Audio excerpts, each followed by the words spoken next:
Kami calon guru penggerak Angkatan 9 dari Kabupaten Cilacap akan melakukan demonstrasi kontekstual coaching untuk supervisi akademik. Saya sendiri Priasih dari SMK Negeri Nusa Bungu bersama 3 rekan saya. Puji Rahayu dari SD Negeri Karangtaruna 03 Nusa Bungu. Saya Umi Munawwarah dari SD Negeri Mucul 04 Keroyan. Saya Siti Lestari dari SD Negeri Moslor 03 Mos. Selamat menyaksikan.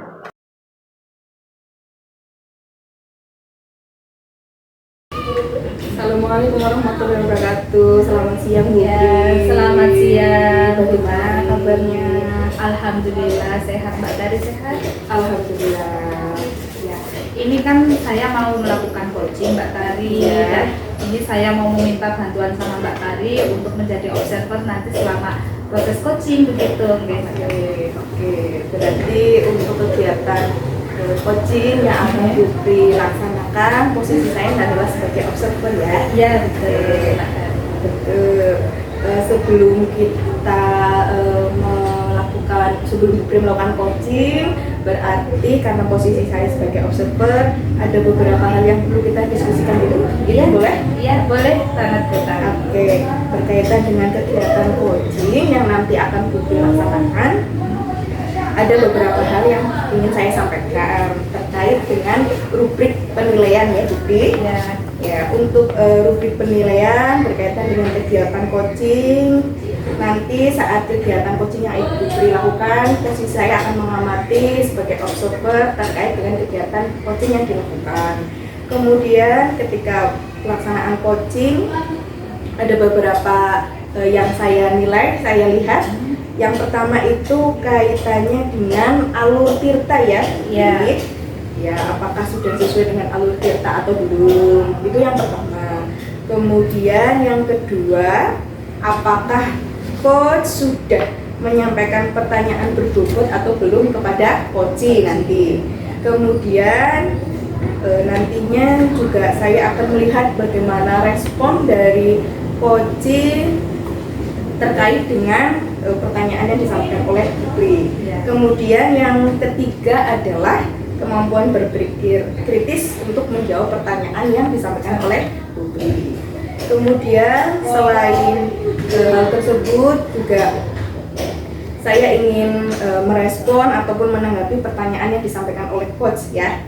Kemudian juga ketika proses coaching nanti Putri jangan lupa berkaitan dengan prinsip kegiatan coaching yang harus Putri laksanakan. Yang pertama itu kaitannya dengan kemitraan, kemudian yang kedua dengan proses berpikir kreatif, kemudian yang ketiga itu adalah memaksimalkan potensi. Begitu nih Putri, itu adalah beberapa hal yang akan saya observasi. Kemudian selain itu, sebelum kita melaksanakan proses observasi coaching, ada beberapa hal yang ingin saya tanyakan juga terlebih dahulu. Boleh Putri? Iya boleh. Oke. Untuk pertanyaan yang pertama nih Putri, terkait dengan kompetensi coaching yang akan Putri kembangkan pada kegiatan hari ini, kira-kira kompetensi coaching apa sih yang ingin Putri kembangkan? Kompetensi coaching yang saya kembangkan nanti otomatis yang pertama saya harus bisa mendengarkan secara aktif apa yang coach sampaikan ke saya. Terus yang kedua, saya akan hadir secara penuh, presence.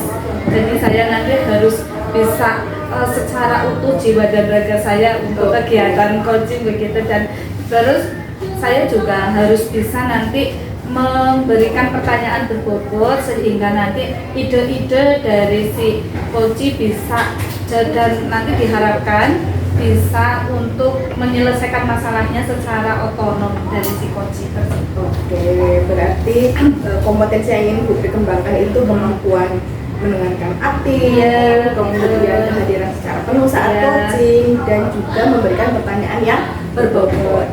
Dari ketiga kompetensi itu, mana sih yang ingin secara spesifik Ibu kembangkan begitu? yang ingin saya kembangkan secara spesifik nanti yaitu yang mengajukan pertanyaan berbobot.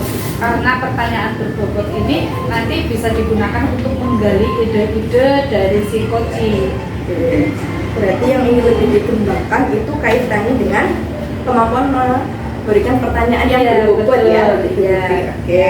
Kemudian Ibu Pri, dari kegiatan coaching yang nanti Ibu Pri laksanakan, kira-kira indikator ketercapaian apa yang menjadi patokan Bu Pri terkait dengan tujuan yang tadi ingin dicapai? Ya. Jadi nanti indikator ketercapaiannya itu kalau si coaching itu bisa mengungkapkan ide-idenya dan bisa menyelesaikan masalahnya secara otonom, itu menurut saya indikator keberhasilannya. Oke, berarti indikator ketercapaian itu jika coaching sudah mampu Iya. istilahnya menemukan solusi ya Iya, dari betul. permasalahannya ya. Iya. Oke, berarti ini pertanyaan terakhir nih Bu Pri. Ya. Kira-kira apa harapan dari Bu Pri dari observasi yang akan kita laksanakan nanti? Ya, saya inginnya nanti Putari sebagai observer nanti bisa mengamati kegiatan coaching yang saya lakukan dan bisa menilai apakah kegiatan coaching yang saya lakukan itu sudah sesuai dengan alur Tirta. Begitu. Oke, berarti nanti harapannya mudah-mudahan saya bisa memberikan penilaian, kemudian Iya. memberikan istilahnya apa umpan balik begitu ya Bu Iya, Pri? betul. Oke. Oke, kiranya hanya itu yang kita diskusikan dulu Bu Pri di awal kegiatan sebelum kita melaksanakan coaching. Terima kasih sekali atas waktunya. Kemudian saya ucapkan selamat melaksanakan coaching. Mudah-mudahan kegiatan coachingnya bisa berjalan dengan lancar. Amin. Terima kasih juga Bu Tari. Nanti mohon kesediaannya untuk mengobservasi dan nanti memberikan feedback kepada saya. Sama-sama. Selamat siang Mbak Puji, gimana kabarnya? Selamat siang juga Mbak Priasi. Sehat Mbak? Alhamdulillah. Gimana keadaannya Mbak Priasi hari ini? Alhamdulillah sehat. Kemarin Mbak Puji menghubungi saya katanya kepengen ngobrol ya Mbak Puji. Apa sih yang akan kita obrolkan? Sedikit aja ya Mbak. Ini nggak panjang lebar karena waktunya juga dibatasin. Karena saya mau curhat nih, mau ngobrol tentang rasa percaya diri saya kalau di depan umum, di depan audiens, Mbak. Oh gitu. Lah, memangnya selama ini gambarannya yang dihadapi sama Mbak Puji itu gimana sih ketika berbicara di depan umum? Perasaannya tuh kalau di depan umum lihat audiens itu terasa deg-degan, terus kalau sudah di depan audiens, depan banyak orang, itu berasa yang udah ditata tadi apa yang mau diomongkan itu hilang Mbak. Terus terasa badannya dingin, mau diomongkan kayak gitu. Oh jadi intinya kalau berbicara di depan umum Mbak Puji itu rasanya nggak pede terus jadi ambiar gitu ya Mbak Iya, Puji ya. Mbak. Ya. Menurut Mbak Puji sendiri nih, orang yang bisa berbicara di depan umum itu yang pede itu yang seperti apa sih Mbak Puji? Menurut saya di depan umum itu bicaranya enjoy, kayak tidak ada beban seperti Mbak Priasi itu loh. Kalau di depan umum itu terasa nggak ada beban, apa yang mau diomongkan sudah runtut, teratur, apa yang mau diomongkan, pokoknya enjoy lah. Terus audiens itu sangat menikmati apa yang diomongkan sama Mbak Priasi. Aku pengen seperti itu. Oh jadi indikatornya seperti itu ya. Jadi apa yang bisa audiensnya jadi tertarik dengan kita menyampaikannya secara santai, lugas, nggak ada beban kayak gitu ya Mbak Puji. Nah untuk saat ini nih Mbak Puji, dari rentang 1 sampai 10 kira-kira berada di rentang berapa ini Mbak Puji? Kalau untuk saat ini saya di rentang 7 Mbak, karena masih kurang, saya itu merasa kurang, masih kurang. Kepenginnya berada di rentang berapa sih Mbak Puji? Saya ingin di rentang 9 Mbak, yang cukup menguasai kayak gitu. Kalau di depan audiens, rasa percaya diri nggak cuma di audiens aku presentasi, cuma kalau di depan umum kayak siswa juga iya Mbak. Ya oke. Nah kan yang namanya kepengen mencapai sesuatu itu harus ada usahanya ya Mbak Puji ya. Nah kira-kira nih kalau untuk mencapai rentang 9 itu apa sih yang akan dilakukan sama Mbak Puji? Rencananya mau ngapain nih Mbak Puji? Rencananya saya ingin berbicara di depan cermin, Terus nanti bisa diumpan balikan itu ke rekan-rekan dalam presentasi kalau waktu ada acara, contoh di sekolah itu kan ada KKD SD itu dia berbicara presentasi di depan. Kalau setiap senanya bisa menjadi pembina upacara di sekolah. Terus nanti akhirnya saya mau minta umpan balik atau mentor dari teman-teman yang lain. Oke, berarti nanti Mbak Puji intinya mulai berlatih bagaimana caranya saya itu harus pede bicara di depan, mulai dari hal kecil, nanti bisa bicara di depan cermin, jadi pembina upacara seperti itu nih Mbak Puji. Nah, kira-kira mau mulai dilakukan kapan itu Mbak Puji? Karena bulan ini kan sudah akhir semester Mbak. Insya Allah itu awal semester 2 berarti bulan Januari awal masuk Mbak. Insya Allah saya akan mulai akan belajar itu di awal semester 2. Ya, kayak berarti secepatnya ya ini ya, sudah dalam jangka waktu dekat ini ya. Nah, komitmennya untuk menjaga terhadap rencana aksi itu apa nih? Saya akan membuat waktu liburan ini besok saya akan membuat beberapa mencari referensi, contoh membuat PPT yang menarik untuk audiens, terus melihat dari video YouTube mungkin, pokoknya mencari referensi selama liburan besok ini. Nah, ada pihak yang akan dilibatkan untuk membantu Mbak Puji dalam mencapai tujuannya Mbak Puji enggak? Ada tentunya Mbak. Nah, rekan-rekan sejawat karena mereka yang akan menjadi umpan balik bagi kita. Apa maksud flashbacknya kita, kesalahannya, kekurangannya, kayak gitu Mbak. Ya, jadi nanti ada feedback, ada masukan dari rekan sejawat gitu ya Mbak Puji ya. Ya, oke. Berarti ini kan sudah mau dilakukan ya Mbak Puji ya. Saya pengen nih lihat perkembangannya Mbak Puji. Bisa ketemu lagi Mbak Puji besok ini? Iya Mbak, bisa. Berarti di akhir Januari ya? Ya, berarti 1 bulan lagi sekitar. Iya. 1 sampai 2 bulan lagi ya Mbak Puji. Nah, kita kan sudah ngobrol nih Mbak Puji. Kalau gitu deh ya dari tadi nih, dari obrolan singkat kita kali ini, apa sih yang sudah didapatkan dari Mbak Puji? Saya jadi punya ide ini setelah ngobrol sama Mbak Priasi, punya ide dan mempunyai solusi untuk nantinya diterapkan pada saya sendiri untuk lebih percaya diri di depan ini. Oke, alhamdulillah kalau ada sesuatu yang didapatkan dari obrolan kita hari ini ya Mbak. Nah, sampai ketemu lagi Mbak Puji di waktu yang akan datang. Semoga nanti ketika ketemu kembali Mbak Puji sudah mempunyai cerita, sudah bisa pede tampil di depan umum. Begitu Mbak Puji? Terima kasih ya Mbak. Ya, sampai buka penjelasan. Oh enggak, santai saja ya. Sampai ketemu lagi Mbak Puji. Ya, sampai ketemu bulan depan Mbak. Ya. Assalamualaikum Bu Pri. Ya, waalaikumsalam. Alhamdulillah, saya ucapkan selamat Bu Pri sudah melaksanakan dengan sangat baik sekali tadi, sudah lancar ya Bu Pri. Alhamdulillah. Terkait dengan kegiatan observasi yang kita laksanakan sebelum saya memberikan refleksi atau kembali, ada beberapa hal nih yang mau saya tanyakan dulu Bu Pri. Oke, ya boleh. Saya pengen dengar gimana sih perasaan Bu Pri, pesannya ataupun kesannya setelah melaksanakan coaching dulu. Terlebih dari pesannya bagaimana? Tadi ketika melaksanakan coaching, saya tetap walaupun ngobrolnya santai, saya sama si coach berusaha ngobrolnya santai, tapi tetap memegang prinsip alur Tirta. Yang pertama saya tadi otomatis menanyakan tujuan, apa sih tujuan kita ngobrol, terus saya mengidentifikasi masalah yang dihadapi dari si coach, terus rencana aksinya apa, dan komitmennya bagaimana, tanggung jawabnya bagaimana, dan sampai akhirnya si coach itu bisa menemukan solusi atas permasalahannya yang dihadapi secara otonom.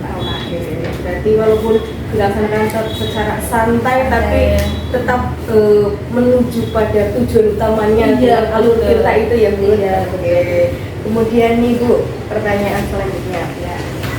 Kira-kira apa yang sudah Bu Pri lakukan saat tadi melakukan coaching terkait dengan indikator pencapaian yang sudah Bu Pri tadi rencanakan?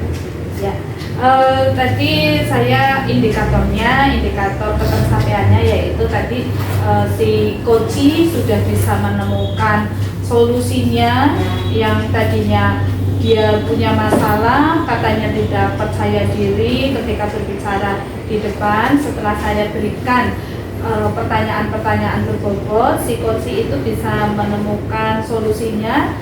Katanya nanti mau berlatih, katanya mau berbicara di depan cermin dan sebagainya, dan itu semuanya secara otonom si coach itu menemukan masalahnya.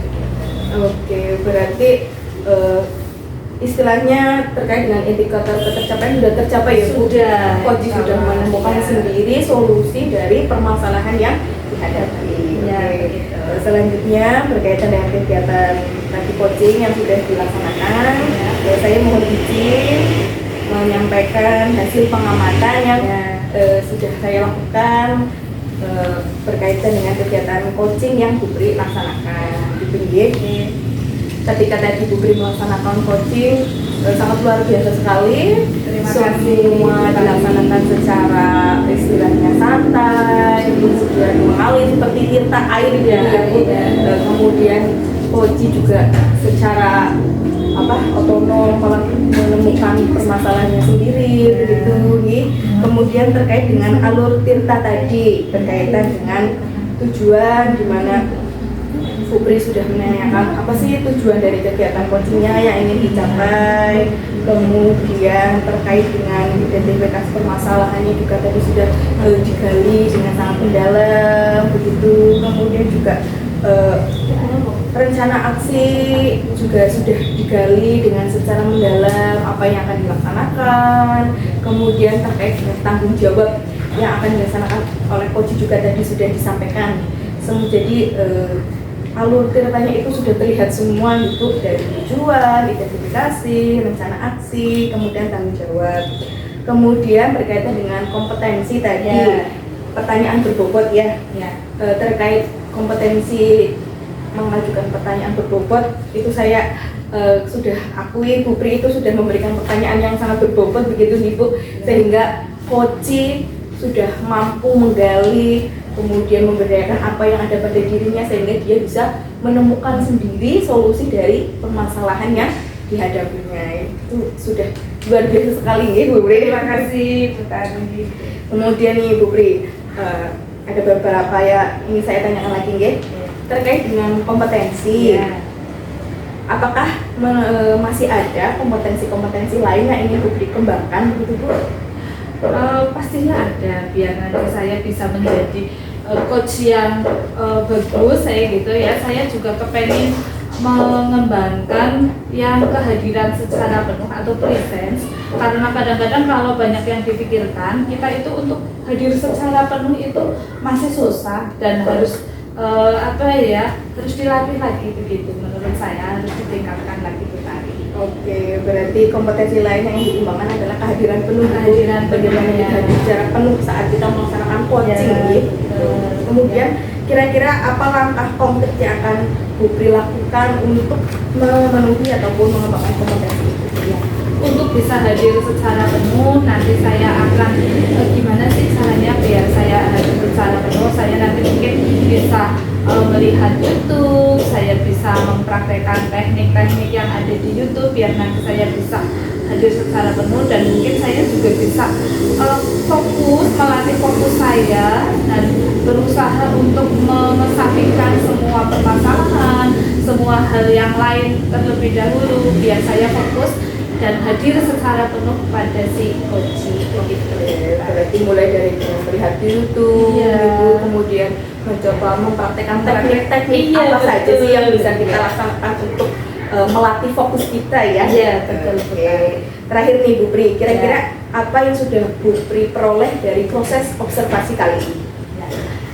Dari observasi kali ini saya jadi diberikan masukan dan saya jadi tahu sejauh mana sih kemampuan saya dalam mengcoach seseorang gitu, dan saya jadi dapat masukan juga ini dari Bu Tari gitu. Terima kasih Bu Tari. Berarti dari kegiatan ini alhamdulillah Bu Pri sudah bisa istilahnya dapat masukan Iya, ya terkait dengan feedback. kemampuannya, apa yang perlu dikembangkan lagi, Iya, kemudian betul. apa yang perlu dipertahankan ataupun dikembangkan kembali ke depannya begitu Iya, ya Bu iya. Oke. Sekali lagi saya ucapkan terima kasih banyak atas waktu yang telah disediakan. Mudah-mudahan kedepannya kita bisa melaksanakan kegiatan, coaching ataupun observasi ataupun kegiatan yang lainnya dalam keadaan sehat dan bisa Amin. menjadi lebih baik lagi ke depan. Amin, Bu Tari. Terima kasih Bu Pri. Sama-sama Bu Tari. Sampai ketemu lagi Bu Tari. Sampai ketemu lagi. Demikian demonstrasi kontekstual dari kelompok kami modul 2.3 coaching untuk supervisi akademik. Salam guru penggerak. Tergerak, bergerak, menggerakkan. Assalamualaikum warahmatullahi wabarakatuh.